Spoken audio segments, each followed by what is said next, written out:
pokok agraria, saya senang sekali tadi Pak Kabar Eskrim sudah mengacu kepada Undang-Undang Pokok Agraria, bagaimana negara harus mengatur pemilikan tanah, memimpin penggunaannya hingga semua tanah di seluruh wilayah kedaulatan bangsa dipergunakan sebesar-besar untuk kemakmuran rakyat, baik secara perseorangan maupun secara gotong royong. Ini adalah prinsip-prinsip di dalam reforma agraria yang sebentar lagi nanti tanggal 24 September akan diperingati sebagai Hari Tani Nasional. Lanjut. Nah, ini ada contoh baik pimpinan Komisi 3 dan para dewan. Saya pikir saya juga mungkin ini terlewat ya. Jadi setelah dicek ternyata sudah pernah ada telegram dari Kapolri kepada para Kapolda menindaklanjuti arahan Presiden Prabowo pada sidang kabinet paripurna 20 Oktober 2025. Yang di situ secara jelas di dalam telegram Kapolri itu adalah larangan kriminalisasi rakyat kecil dan tidak mencari-cari kesalahan rekayasa perkara terhadap rakyat kecil bagi pelanggar agar ditindak tegas. Itu di dalam telegramnya Kapolri kepada para Kapolda. Kemudian Gakum harus dengan hati nurani, tidak boleh tajam ke bawah, tumpul ke atas, yaitu keras terhadap rakyat kecil tetapi lembek terhadap kalangan yang berkuasa. Ada juga memberikan perlindungan terhadap rakyat lemah dan aparat harus menempatkan diri sebagai pelindung masyarakat. Nah, saya pikir ini jelas ya, tetapi kita masih melihat di lapangan tidak seperti itu.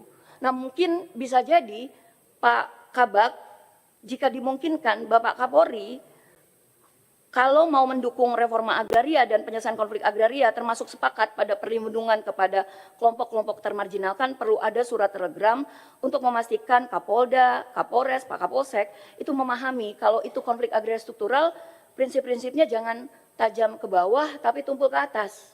Apalagi tadi tidak netral. Jadi contohnya sebenarnya sudah ada. Kemudian juga di masa sebelumnya kita pernah juga difasilitasi bertemu dengan Kapolri pada zaman Pak Tito untuk mendiskusikan konflik-konflik agraria di mana Polri melakukan pelanggaran terhadap protap. Bagaimana tata cara penanganan. Waktu itu ada kasus konflik agraria untuk pengadaan tanah untuk Bandara Internasional Kertajati, Jawa Barat. Waktu itu ada proses khusus.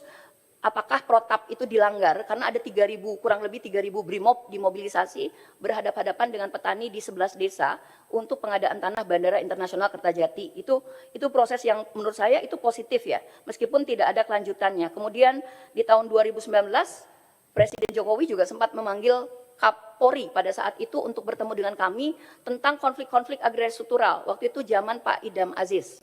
Jadi sebenarnya proses-proses upaya kami untuk menyuarakan ini sudah lama.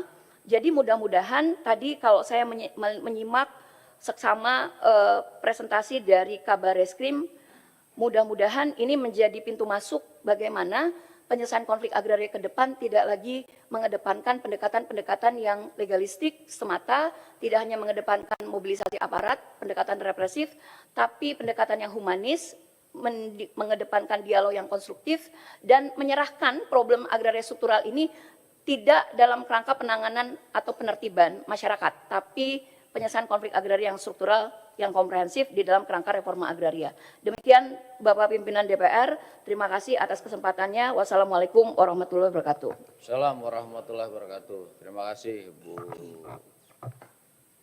Dewi. Memang terkait konflik struktural reformasi agraria ini agak repot Pak Kabar Eskrim. Karena ini sudah dari zaman dulu dan gak gampang. Kita berapa kali atensi itu memang berbenturan. Sebetulnya kan sebagian besar ini kan permasalahannya masyarakat. Ya kan rata-rata juga BUMN atau PTPN kan Bu ya, kayak di Aceh kemarin.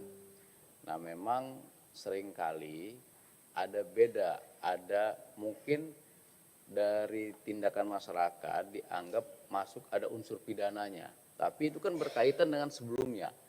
Nah ini yang diharapkan kawan-kawan di bawah ini mengedepankan itu jangan langsung tindakan pidananya. Jadi lebih harus diadakan dialog. Dan dialog itu sebetulnya memang tadi ini Bu Sekjen Bu Dewi, sebetulnya kan pemerintah sebetulnya sudah sangat jelas ini membantu sebetulnya. Bahkan kemarin hasil pertemuan dengan Pak Dasko kan disampaikan bahwa insya Allah undang-undangnya bisa langsung bisa diselesaikan.